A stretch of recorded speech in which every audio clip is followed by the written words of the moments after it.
República Portuguesa foi proclamada no dia 5 de outubro de 1910, do alto das varandas da Câmara Municipal de Lisboa. E no mesmo momento foi anunciada a constituição de um governo provisório que era formado por personalidades de um grande relevo, não só dentro do Partido Republicano, mas na vida nacional. Eram Teófilo Braga, António José de Almeida, Afonso Costa, Bernardino Machado, Basílio Teles, Correia Barreto, Azevedo Gomes e António Luís Gomes. O presidente do governo provisório foi o professor Teófilo Braga.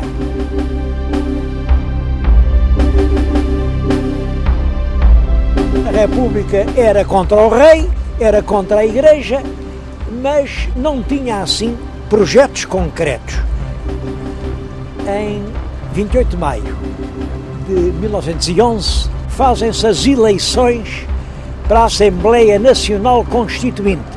A Constituição foi feita rapidamente, era uma Constituição de tipo parlamentarista e submetia o governo ao apoio de uma maioria que parecia muito sólida. A verdade é que essa solidez desmoronou-se rapidamente. Porque dentro do Partido Republicano havia uma esquerda, uma direita e um centro. O chefe da esquerda, do verdadeiro e autêntico Partido Republicano, era um vulto de grande prestígio, o Dr. Afonso Costa. O centro entendia que o que era preciso era unir, era não separar, e tinha como chefe um grande proprietário alentejano, que era o Dr. Brito Camacho. Os que eram da direita diziam que eram evolucionistas. Evolução quer dizer, em vez de assim de uma revolução súbita, uma revolução a causar estragos, traumatismos, descontentamentos, era preciso uma evolução na continuidade, como mais tarde se diria. E o chefe dos evolucionistas era o Dr. António José de Almeida, um homem também de grande prestígio. O Parlamento era o terreno das lutas entre todos esses partidos e a situação política portuguesa foi marcada por uma instabilidade política permanente. Basta dizer que entre 1911 e 1926 houve 44 governos, 7 parlamentos eleitos e 8 presidentes da República.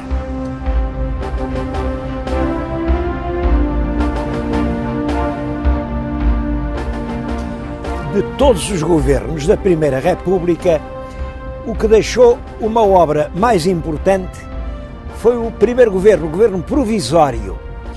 Bom, e isso porque esse governo não tinha que enfrentar uma oposição parlamentar. Ainda não havia um parlamento, ainda não estava decretada a Constituição, mas funcionava a Assembleia Constituinte. É desse tempo a Lei de Família, que vem reconhecer os direitos dos filhos ilegítimos, a Lei do Registro Civil, que permite o casamento sem intervenção da Igreja, a Lei do Divórcio, a Lei da Separação da Igreja e do Estado, que veio consagrar a ideia de que o Estado é laico e a Igreja é uma instituição livre, mas privada, e que, portanto, tem de se bastar a si própria sem o apoio do Estado.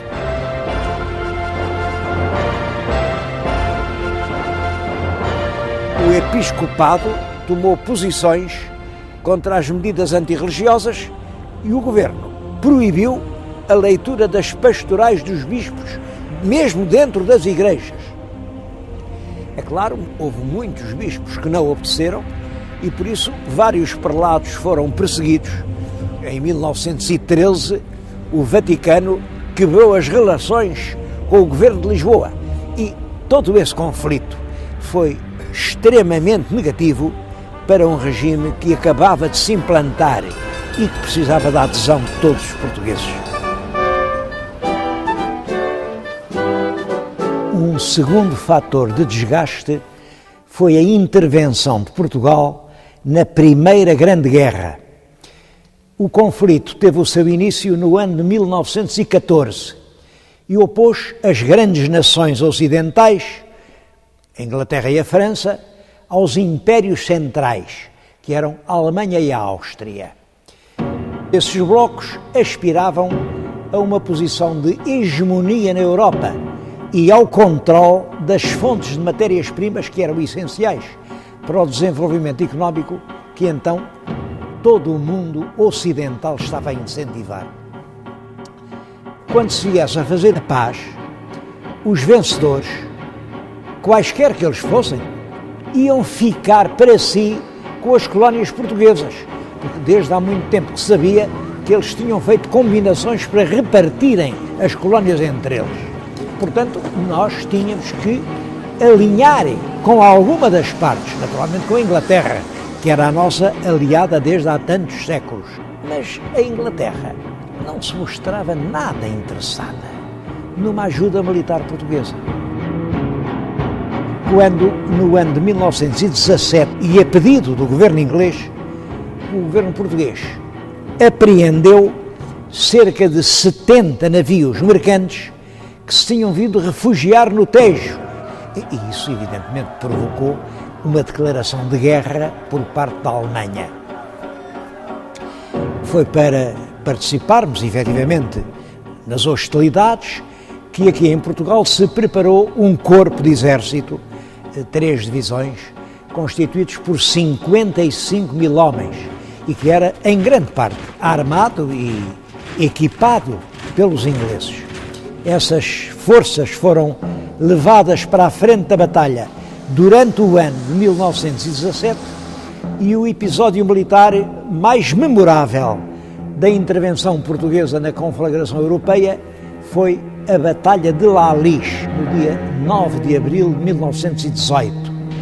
Deu-se uma grande ofensiva alemã que passou exatamente pela linha da frente onde estava o setor português e as nossas tropas foram literalmente esmagadas com devastadoras perdas humanas.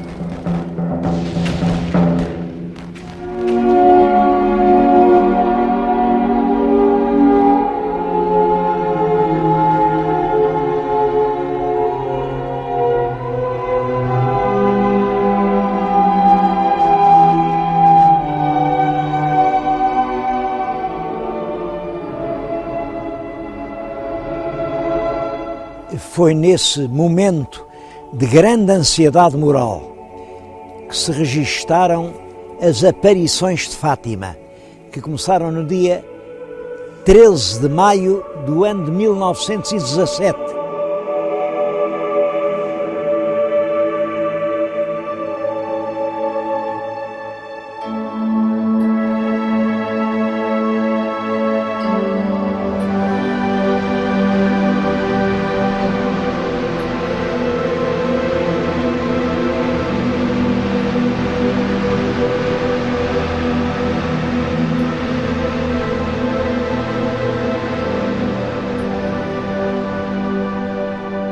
A veracidade das aparições foi rapidamente aceite pela grande maioria da população católica portuguesa, que via na guerra uma espécie de empresa da República.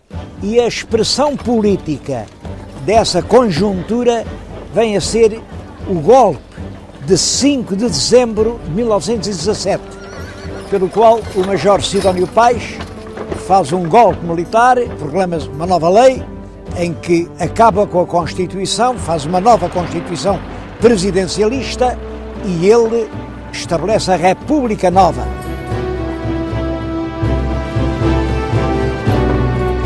As características da República Nova é um regime em que se mantém realmente a forma republicana, mas uma forma republicana apoiada nos grandes setores da maioria conservadora do país. A verdade é que a República Nova não durou muito tempo. Passado cerca de um ano, Sidónio Pais foi assassinado na estação do Rossio e assim acabou esse efêmero regime.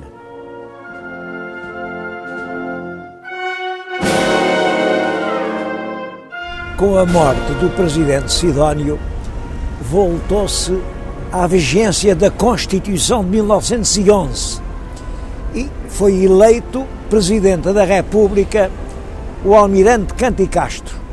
mas não tardou que se regressasse ao clima de instabilidade partidária. Em 11 de novembro de 1918, os alemães pediram o armistício e Portugal foi admitido à Conferência de Paz entre as potências vencedoras. Mas a verdade é que o pós-guerra teve consequências muito graves na economia do nosso país. Houve uma inflação galopante que reduziu rapidamente a nada as economias da classe média, um empobrecimento geral, as greves constantes, a ação dos revolucionários civis que usavam como armas bombas artesanais, aqueles que chamavam artilharia civil, a intervenção frequente dos militares nas chamadas revoluções, que eram revoltas geralmente sufocadas, instalaram nas classes médias que estavam em crise uma aspiração geral de ordem e de maior eficiência governativa. É esse clima geral que explica a eclosão de um movimento militar apoiado por vários partidos e dirigido contra o governo democrático. O movimento iniciou-se em Braga no dia 28 de maio de 1926, ficou conhecido por o 28 de maio, e teve como chefe operacional o general Gomes da Costa, que era um oficial com muito prestígio nos meios militares. As tropas de Braga encontraram a imediata adesão da maioria dos quartéis e, sem nenhuma oposição, entraram em Lisboa. O general Gomes da Costa assumiu a presidência da República, mandou encerrar o Parlamento e iniciou-se assim uma ditadura militar que iria durar até 1933. Gomes da Costa, há pouco tempo, esteve à frente da República e a ditadura militar debateu-se com todos os fatores de crise económica herdados do passado e também com uma cerrada oposição por parte de todos os partidos cuja atividade tinha sido proibida.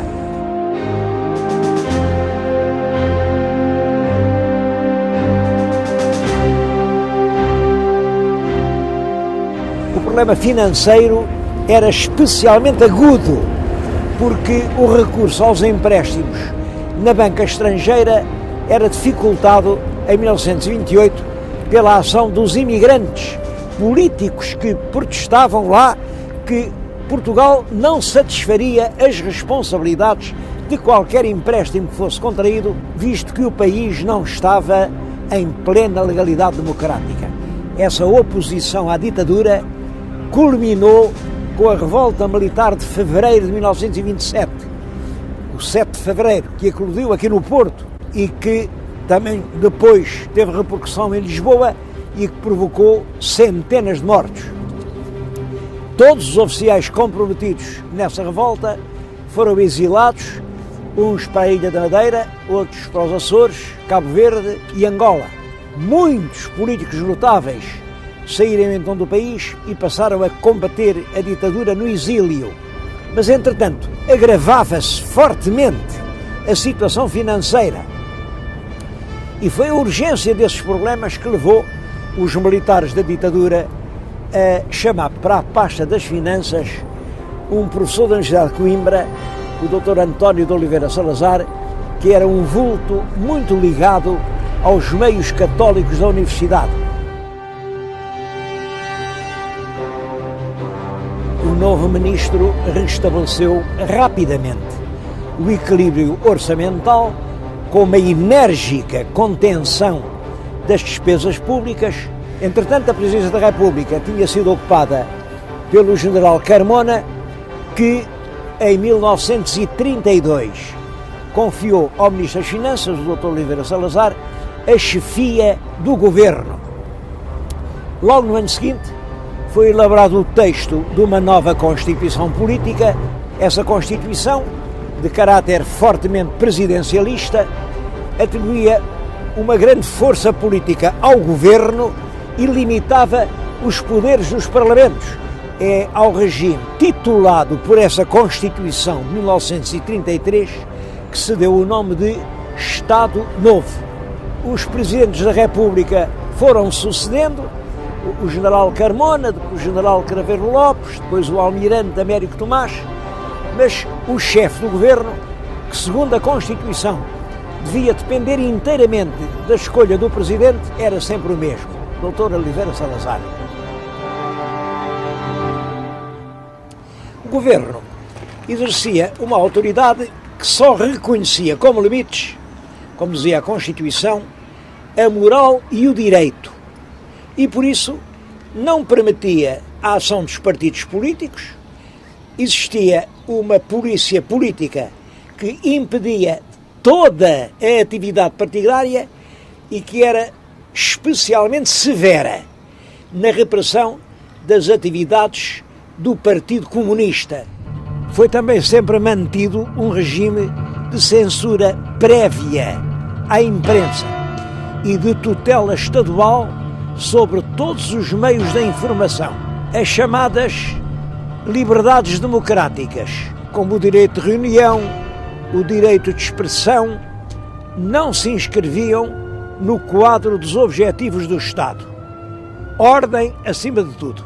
A partir de 1930, seguiu-se um programa de obras públicas e uma reorganização geral do serviço público, com a publicação de um novo Código Civil importante, novo Código Penal.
Logo no início do regime, foi suprimida a frase oficial que era obrigatória nas comunicações públicas, os ofícios que se trocavam e que terminavam sempre saúde e fraternidade.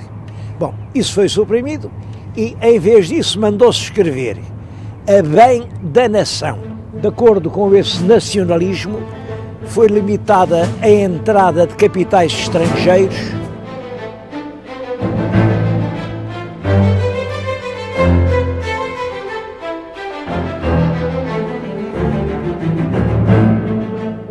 Portugal definiu uma posição de rigorosa neutralidade durante a Segunda Grande Guerra Mundial.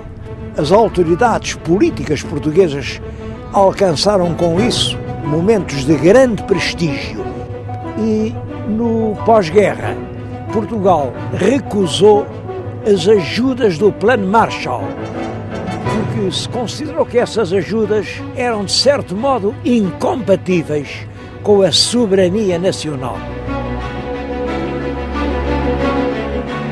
Depois da Primeira Grande Guerra Mundial, a ação colonizadora era não só admitida, como até exigida como um dever sagrado, mas depois da Segunda Guerra Mundial, a Carta das Nações Unidas veio estabelecer o direito de todos os povos à autodeterminação. É claro, perante essas exigências, Portugal assumiu a atitude de dizer que não tinha colónias e que os seus territórios do ultramar eram partes integrantes do conjunto nacional.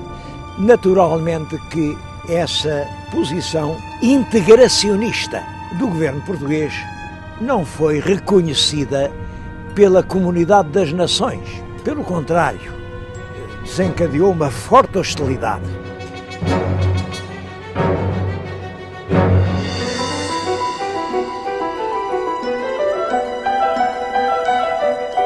O primeiro grande golpe sofrido por essa política do Estado Novo deu-se no ano de 1961 e foi a invasão dos territórios de Goa, Damão e Diu, que formavam o Estado português da Índia.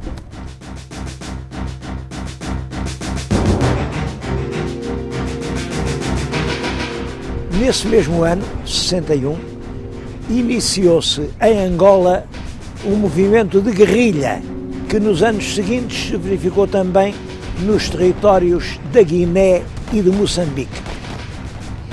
Esses movimentos dispuseram desde o início de um grande apoio internacional e sabia-se que quer os Estados Unidos da América, quer a União Soviética apoiavam e forneciam armamento e apoio diplomático aos movimentos da guerrilha. Isto criava a Portugal uma situação extremamente difícil. Durante 13 anos, Portugal manteve uma guerra nas 3 frentes africanas, de Guiné, Angola e Moçambique.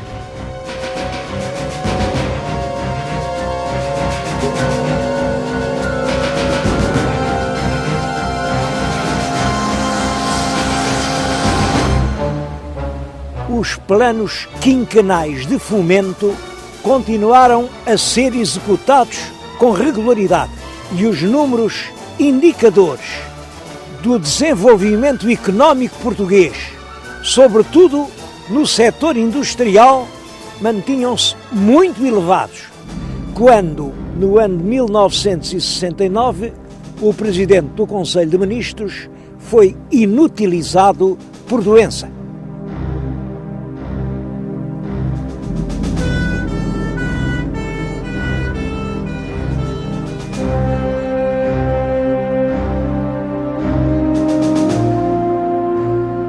O Presidente da República, Almirante Américo Tomás, ouviu as chefias militares, convocou o Conselho de Estado e nomeou o novo chefe do governo, o professor Marcelo Caetano. Era um dos vultos mais ilustres do regime. Chamavam-lhe o Delfim do regime, porque se via nele o continuador da obra de Salazar. A verdade é que, por outro lado, a continuação do salazarismo sem Salazar aparecia para muitos responsáveis como um projeto impossível. Entre as fórmulas lapidares em que o Dr. Salazar concretizou um pensamento cuja riqueza igual à pré-naturalidade, encontra-se aquela frase tão divulgada e tão verdadeira, bem adequada a esta hora: todos não somos demais para continuar Portugal. Os setores políticos que aspiravam a uma mudança das instituições num sentido democrático julgaram que essa oportunidade tinha chegado com a subida ao poder do professor Marcelo Caetano. Foi essa ilusão que deu origem à expressão a primavera marcelista, uma expressão que fez carreira, e muitos políticos confiaram que o novo chefe do governo ia restabelecer a política dos partidos, ia acabar com a polícia política, ia pôr termo à censura prévia, ia, sobretudo, acabar com a guerra do ultramar, dando independência às províncias ultramarinas. Marcelo Caetano mostrou sempre, em relação a todos esses problemas, uma posição cautelosa e ambígua, e adotou como lema do seu governo esta frase: evolução na continuidade. Mas os governantes têm de ponderar as repercussões das questões umas nas outras. são forçados a encarar os vários aspectos de cada caso, porque as resoluções que derem às questões vão de ajustar-se ao interesse geral. Eis o que eu gostaria de ver compreendido pela generalidade dos portugueses. Marcelo Caetano pretendeu, até ao fim, manter o apoio dos partidários da continuidade, que eram todos os quadros políticos do antigo regime, e, ao mesmo tempo, ter por si os defensores da mudança, que eram representados pelos expoentes das correntes progressista e democrática. Sob o ponto de vista material, o país continuou o ritmo de progresso que vinha desde as décadas anteriores. E são, em especial, da responsabilidade do Dr. Marcelo Caetano, alguns projetos ambiciosos e grandiosos, como a barragem da Cabora-Bassa, devia ser a maior central hidroelétrica de toda a África. O polo industrial Sines, que foi planeado para refinar as ramas do petróleo de Cabinda, tornando-se assim um dos grandes centros energéticos da Europa. Ou a barragem do Alqueva, com a qual se tencionava irrigar uma grande parte do Alentejo, ou a irrigação da Cova da Beira, ou vários outros projetos que realmente representam uma grande vontade de modernizar o país.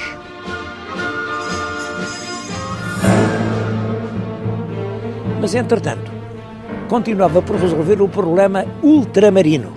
A Organização das Nações Unidas fazia uma pressão cada vez mais forte sobre o governo português, no sentido de ser alterada a tese oficial de que os territórios coloniais eram uma parte integrante de Portugal e, portanto, já tinham a sua autonomia. Querem que abandonemos Angola e Moçambique aos movimentos terroristas, esses movimentos que de sobra sabemos que estão apoiados pela União Soviética e pela China. Querem que entreguemos os portugueses que lá vivem, e muitos dos quais têm ali tudo quanto possuem. Querem que os entreguemos à discrição dos seus inimigos, dos nossos inimigos.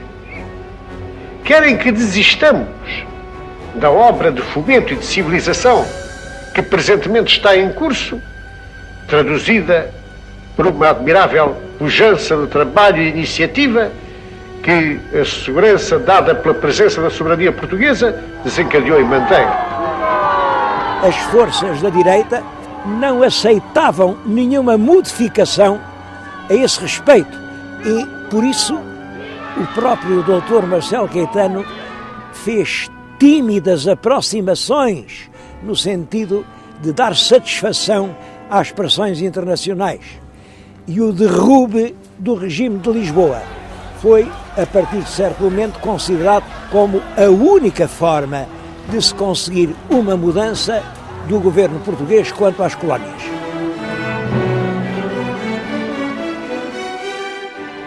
Por outro lado, as correntes da opinião católica, que até então tinham estado de alma e coração com o regime, abriam agora brechas importantes que se revelaram, por exemplo, no episódio das vigílias da Capela do Rato, que eram ações religiosas de cunho político e que a PIDE considerou subversivas e que, por isso, prendeu as pessoas que as tinham organizado.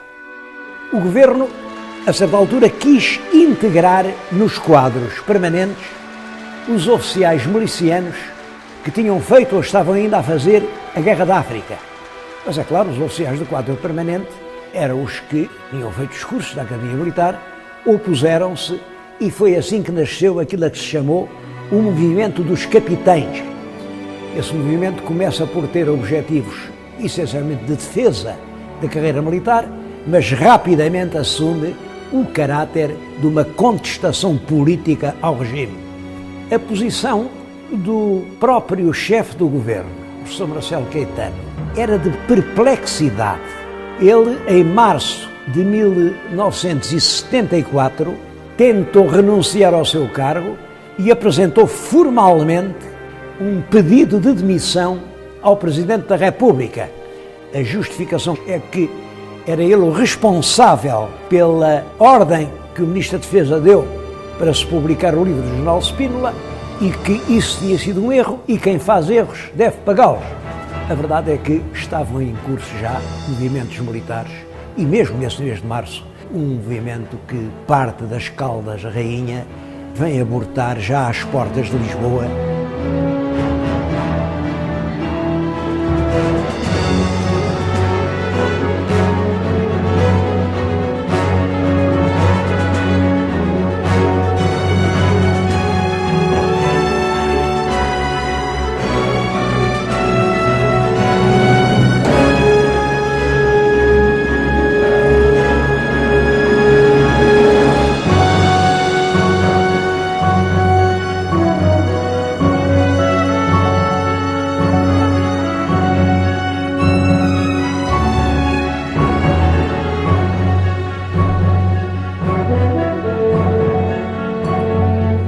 Em 25 de abril de 1974, deflagrou, por fim, um amplo movimento das Forças Armadas que se apoderou do governo sem necessidade de travar um único tiro.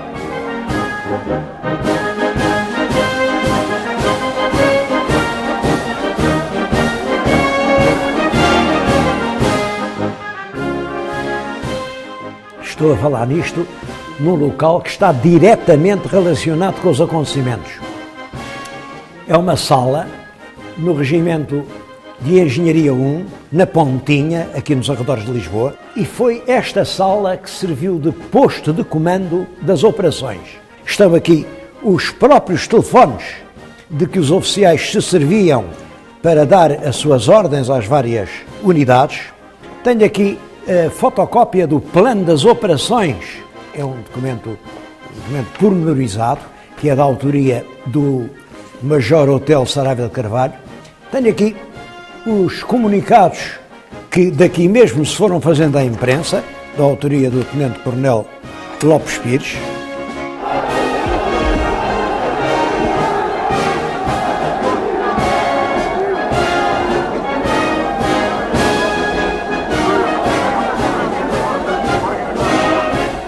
O professor Marcelo Caetano foi-se meter no quartel da Guarda Republicana do Largo do Carmo. O Presidente da República ficou em Belém, mas ambos foram presos e levados pelo movimento triunfante para a Ilha da Madeira e mandados seguir, pouco depois, para o Brasil, onde se fixaram. O Presidente Tomás ainda regressou a Portugal, o Dr. Marcelo Caetano morreu no seu exílio.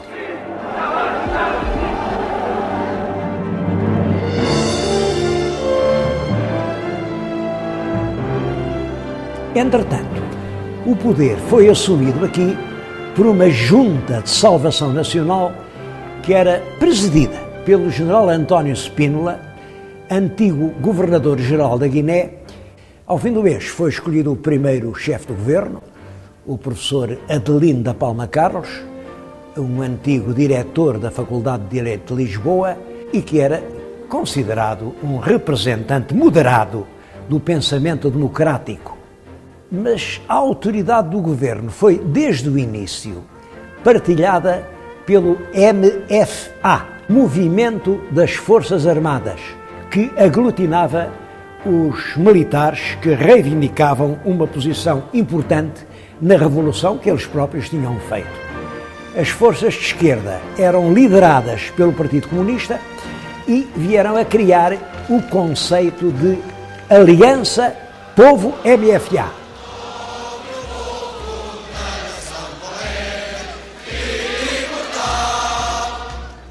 Mas o primeiro governo provisório, esse governo presidido pelo Dr. Palma Carlos, durou menos de 2 meses, porque rapidamente se considerou sem autoridade para dirigir o turbilhão de acontecimentos que a Revolução veio desencadear e foi substituído pelo coronel Vasco Gonçalves na chefia do governo.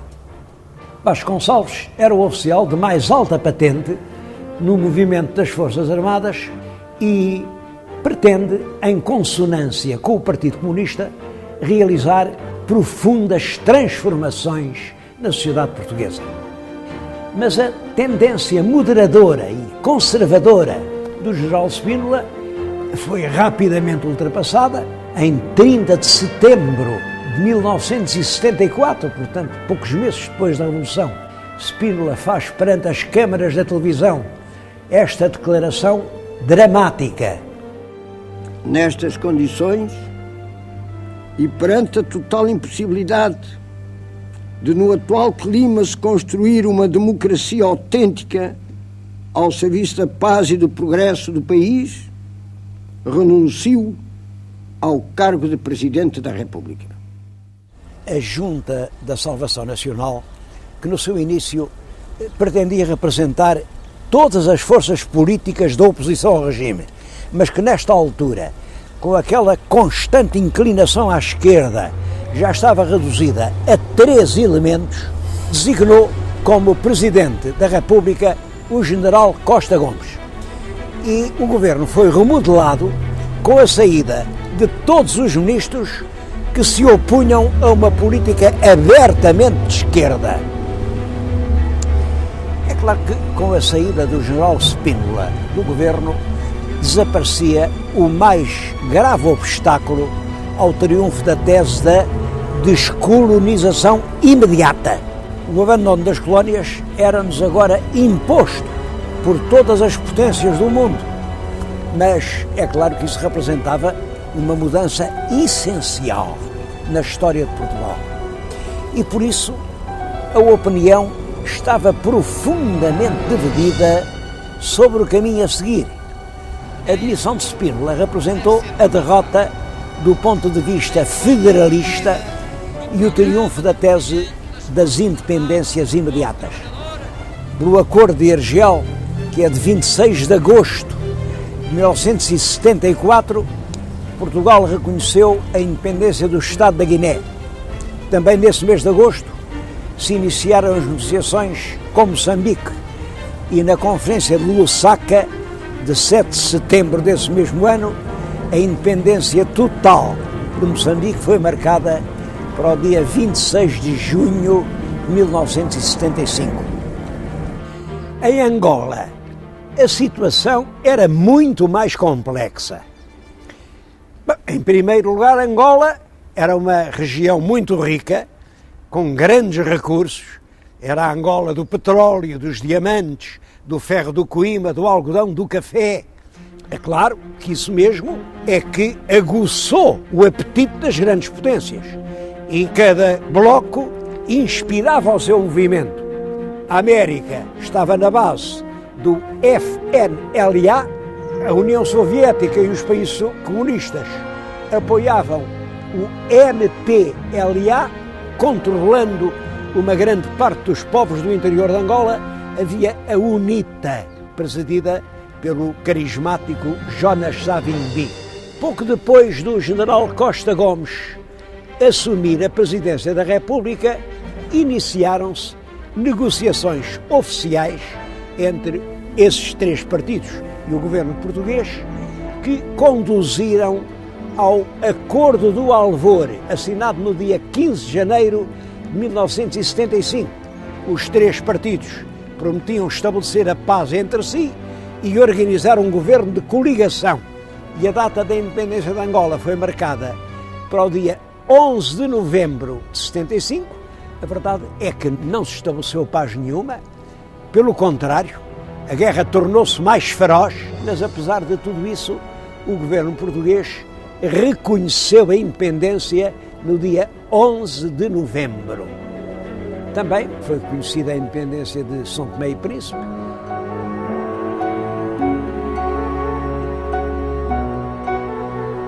Esse processo da independência dos domínios ultramarinos teve alguns momentos muito dolorosos. Um deles é o da independência de Timor. O governo português reconheceu a independência a um partido político, a Fretilin, e isso provocou uma invasão pelo exército indonésio. O governo português nunca reconheceu essa situação, a Fretilin também não, e dirigida por um líder nacional, Xanana Guzmão, manteve um movimento de guerrilha enérgico até que, no ano de 2001, foi reconhecida a independência de Timor-Leste.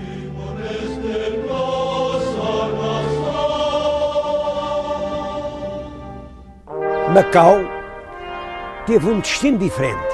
Portugal veio a transferir a soberania do território para a República Popular da China no dia 19 de dezembro de 1999. É realmente o último ato da liquidação do Império.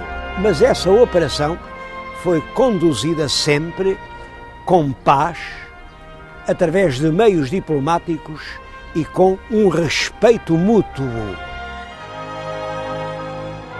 Entretanto, em Portugal, a Revolução prosseguia no sentido da implantação de uma república popular, de uma sociedade sem classes, isto é, num sentido nitidamente antiburguês e revolucionário. Por isso, ainda antes de elaborar a Constituição, o governo começou a decretar reformas de fundo, a nacionalização das empresas, a reforma agrária com a expropriação das grandes propriedades agrícolas, encorajava o movimento da autogestão, pelo qual as comissões de trabalhadores expulsavam os empresários, o que teve por efeito a saída de imensos empresários do nosso país e a consequente imigração dos capitais, acelerou o processo de independência das antigas colónias, que teve também por consequência o regresso apressado a Portugal de cerca de 500 mil de antigos residentes nos espaços ultramarinos, que em grande parte voltavam sem nada, eram os chamados retornados.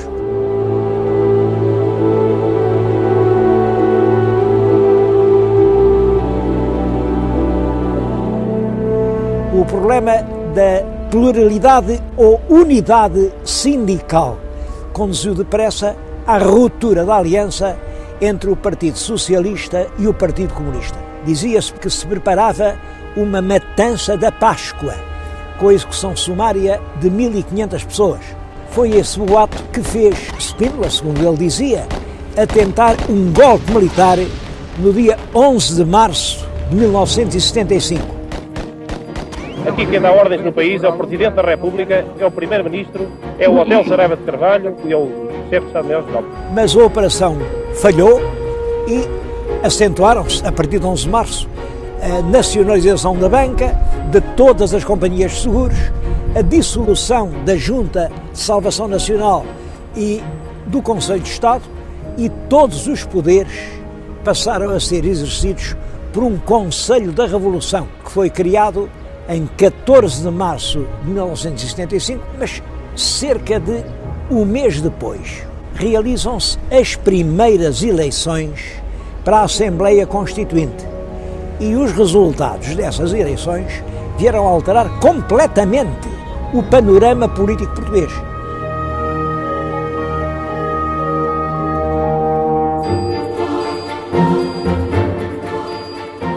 O partido mais votado foi o Partido Socialista, obteve 38% dos votos, ao passo que o Partido Comunista não passou dos 12,5%. Esses resultados eleitorais significavam claramente uma vitória do centro. Partido Socialista e Partido Social Democrático tinham mais de metade dos votos do país.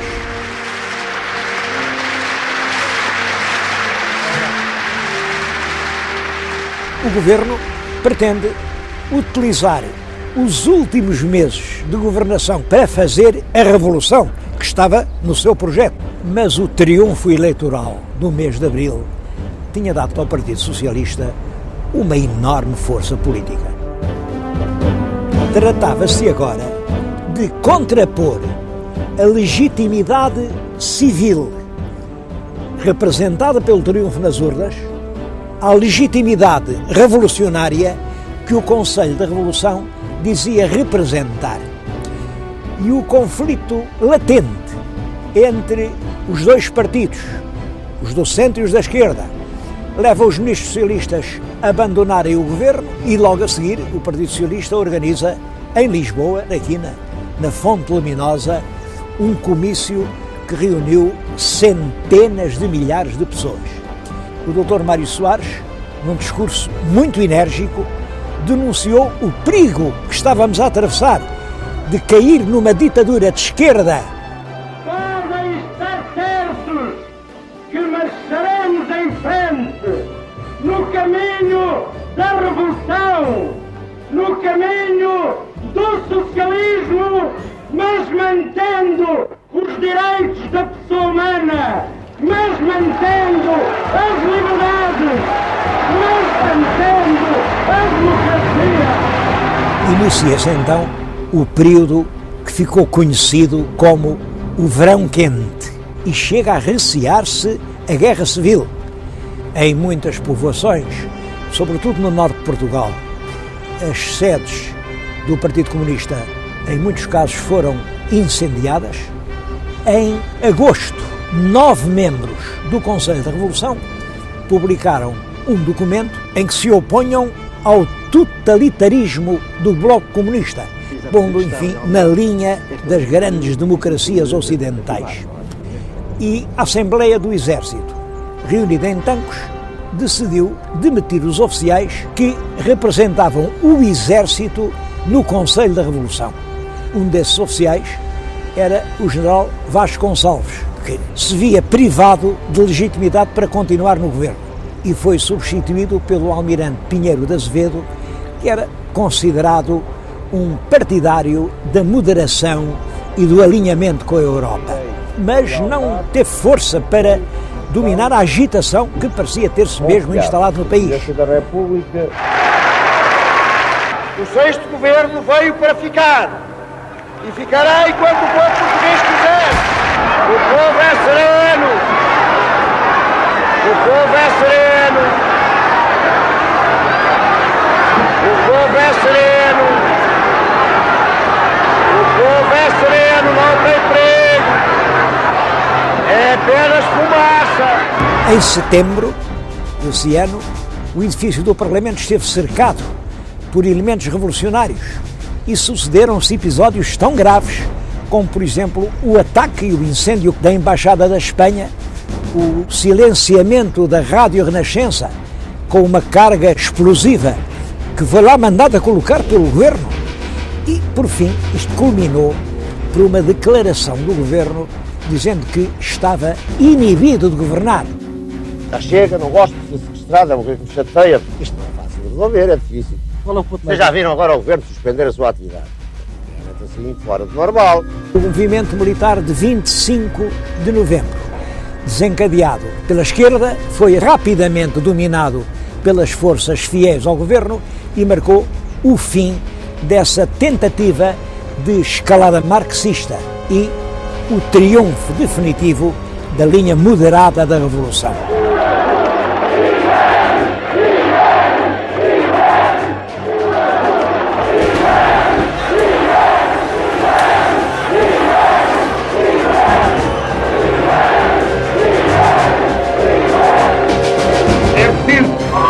Saberem que não temos medo.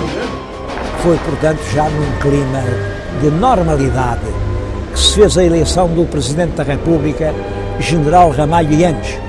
A beleza com que o povo português soube responder a todas as situações ditatoriais, a sua determinação de viver a liberdade e a paz, demonstraram a justeza do programa do MFA e a firme adesão do povo português à sua mensagem, que em 25 de novembro de 75 ficou de novo claramente expressa. As duas realidades históricas mais importantes na primeira década do novo regime foram, em primeiro lugar, o relevo dado ao poder local, com a transferência de uma grande parte das receitas públicas para as câmaras municipais. É claro que isto permitiu uma revalorização importante da vida local. O segundo facto é a entrada de Portugal na Comunidade Económica Europeia. A candidatura tinha sido formalmente apresentada em 1977 e, a partir daí, todos os governos reconheciam que, após a liquidação do nosso ultramar, a vida económica portuguesa exigia um relacionamento muito mais estreito com a Europa.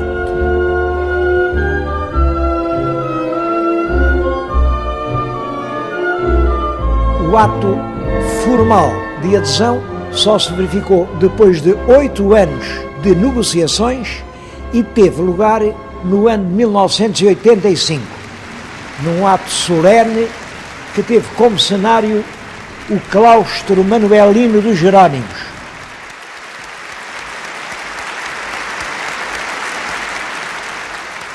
Isso também tem interesse porque revela que o governo pretendeu chamar a atenção para o caráter histórico daquela cerimónia.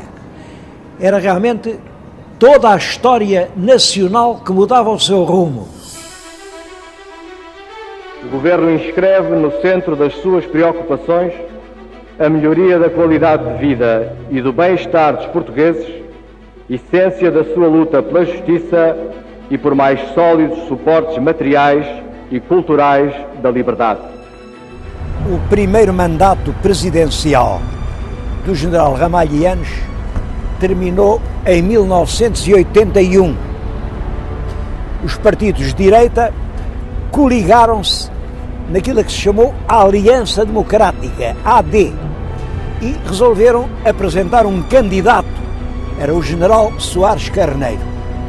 Durante essa campanha, quando o primeiro-ministro, Dr. Francisco de Sá Carneiro, tentava dirigir-se para o Porto, o avião em que viajava caiu pouco depois de levantar voo e morreram todos os seus ocupantes. É o desastre de Camarate. Num horrível acidente de aviação, morreu hoje, ao princípio da noite, o primeiro-ministro de Portugal, Dr. Francisco Sá Carneiro. Ignoramos ainda as causas do acidente, que serão apuradas no mais rigoroso inquérito a que se procederá de imediato. As autoridades oficiais afirmaram que se tratava simplesmente de um acidente, mas a hipótese de um atentado nunca pode ser completamente afastada.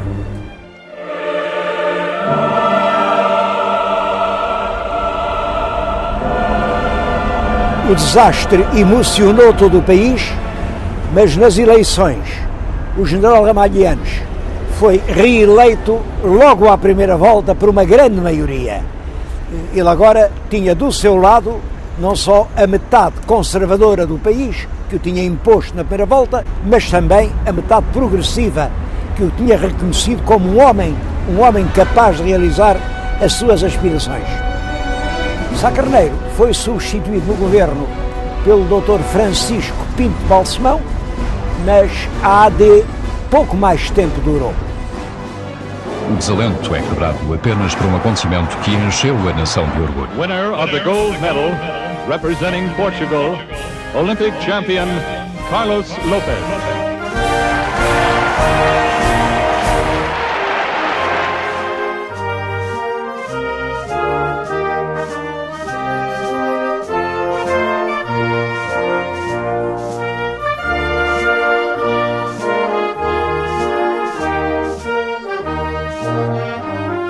Um outro facto importante, logo no ano seguinte, é que em 1982 se fez a primeira revisão constitucional. Foi extinto o Conselho da Revolução, que era composto exclusivamente por militares, que tinham uma espécie de funções de Tribunal Constitucional. O general Ramalhianes foi reeleito para um segundo mandato e ao general Ramalhianes sucedeu na presidência o Dr. Mário Soares, que era o líder do Partido Socialista e uma personalidade de excepcional fulgor político. Houve uma renhida campanha em que o resultado chegou a parecer duvidoso, mas as urnas deram a vitória ao candidato socialista, que na própria noite em que estavam a acabar de se contar os resultados, e ele anunciou solenemente que iria ser o presidente de todos os portugueses. Serei, em absoluto, fiel aos meus compromissos, isto é, que serei o presidente de todos os portugueses, como fui no passado. Promessa que ele cumpriu, o que lhe valeu uma reeleição, com o apoio do próprio PSD, o seu antigo antagonista. O seu prestígio abriu certamente o caminho a um novo candidato do Partido Socialista, o Dr. Jorge Sampaio, e também Jorge Sampaio se viu reeleito para um segundo mandato, numa vitória fácil. A terceira situação que se deve salientar é a estabilidade política. Regressou-se assim a uma espécie de novo rotativismo entre as forças do centro. Por um lado, o centro-direita, protagonizado pelo PSD, por outro, o centro-esquerda, representado pelo PS. Essas duas tendências têm-se revezado no poder e à vigência do PSD deu-se o nome de cavaquismo, por ser chefe do governo o líder do partido, o professor Aníbal Cavaco e Silva. O PSD dominou o governo durante toda a década de 85-95 e realmente reintroduziu a ordem administrativa e financeira no país. É claro que para isso tiveram um peso decisivo as injeções de fundos internacionais resultantes da entrada de Portugal na União Europeia. Alguns dirão que ficámos aquém do desejável. Outros considerarão que fomos longe demais. Não é uma etapa final. É antes o começo de um novo ciclo.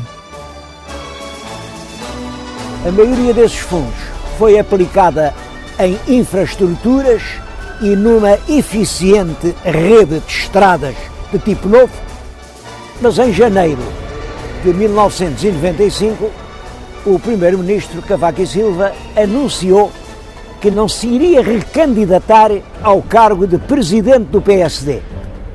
Esse anúncio causou surpresa e decepção para os admiradores da sua obra política e talvez por isso o PSD perdeu as eleições legislativas do ano de 95 e o centro-esquerda voltou assim ao poder, agora representado pelo secretário-geral do Partido Socialista, engenheiro António Guterres. O governo do engenheiro António Guterres, de 1995 até 2001, marca uma época de paz política, de tolerância, de ampla liberdade.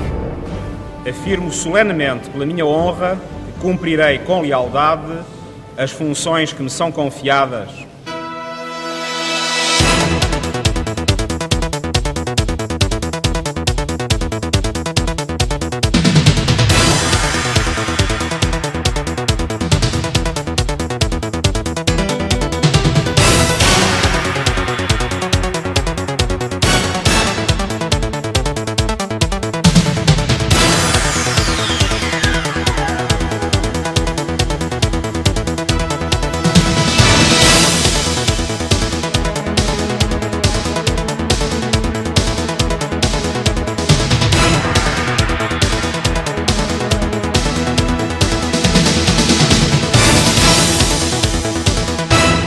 O abrandamento das forças económicas refletiu-se nas finanças públicas e obrigou o governo a sucessivos orçamentos retificativos, com derrapagens orçamentais que refletiam uma crescente perda do vigor do Estado, que não conseguia impor os seus próprios orçamentos.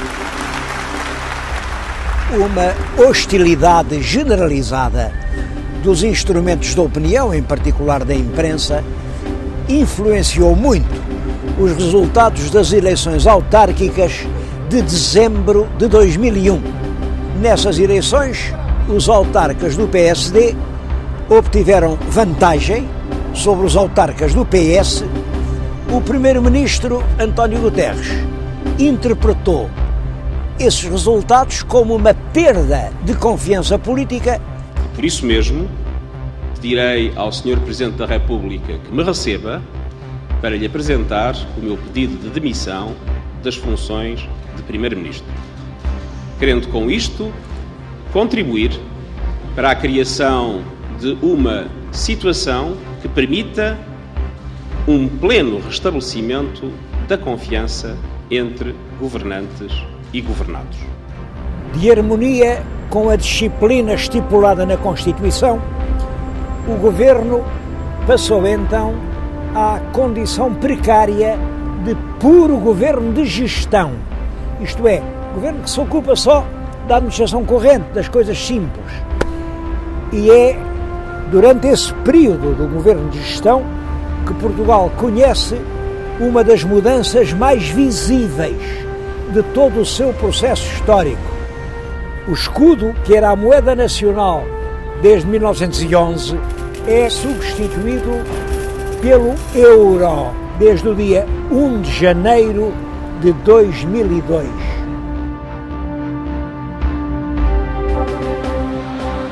As eleições legislativas foram então marcadas para o mês de março de 2002 e os resultados das urnas deram o primeiro lugar, mas não deram a maioria absoluta ao Partido Social Democrático, que era liderado pelo Dr. Durão Barroso. Considero esse mandato uma grande responsabilidade. Pelo meu lado, farei tudo, mas tudo o que estiver ao meu alcance para dar a Portugal uma solução de estabilidade e de credibilidade. De harmonia com a Constituição, o chefe do partido mais votado foi chamado a formar o governo e ele, para ter maioria, coligou-se com o CDS, liderado pelo Dr. Paulo Portas, que no novo governo assume uma posição-chave. É Ministro de Estado e, ao mesmo tempo, Ministro da Defesa Nacional. Esta nova equipa governativa inicia os seus trabalhos com uma denúncia da situação das finanças públicas, condenando por esse resultado o governo anterior. Nós vamos levar a cabo a redução do IRC de 30% para 20% até 2004. Vamos fazê-lo. E se não o fazemos agora é apenas por uma razão muito simples. É pela situação em que os senhores deixaram o país. Sr. Deputado, os senhores deixaram Portugal de tanga.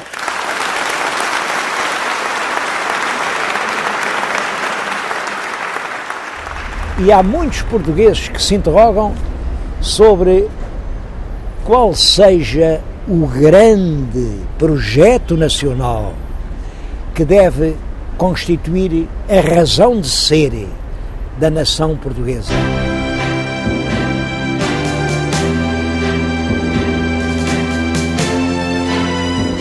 Há quase 1000 anos que se construíram as primeiras muralhas deste castelo e faz precisamente 863 anos que foi o Tratado de Samora, que, como sabem, é a data a partir da qual se considera que Portugal é uma nação independente.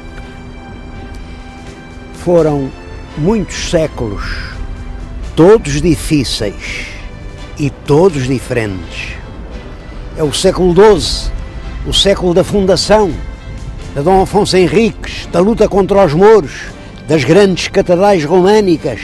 Depois o século XIII, o século dos forais, o século da Revolução de Dom Afonso III, o século em que começa em Portugal o estilo gótico, o século XIV, a Revolução do Mestre Davis, a glória de Aljubarrota, o século XV, o século daquele povo que vemos pintado nos painéis, o século das capelas imperfeitas, das caravelas no Atlântico, o tempo do infante Dom Henrique, o século XVI, a glória do Império, da Índia e do Brasil, o século XVII, as sombras no céu de Portugal, mas a expansão portuguesa a lá está no mundo, o século XVIII, o ouro do Brasil, Dom João V, as reformas de Pombal, século XIX, século de martírio, das invasões francesas, das lutas fratricidas, mas também dos grandes progressos, os primeiros comboios, os primeiros selos, os primeiros telégrafos, o século XX, o século em que vêm os primeiros aviões e os grandes aviadores, o século dos últimos fumos do Império. Agora estamos no início de um século novo e do novo milénio. Nesta etapa da nossa grande capinhada histórica, muitos portugueses desejariam uma definição mais clara de um projeto de vida coletiva para o futuro. A história diz-nos quem fomos, mas é a política que tem de nos dizer quem iremos ser.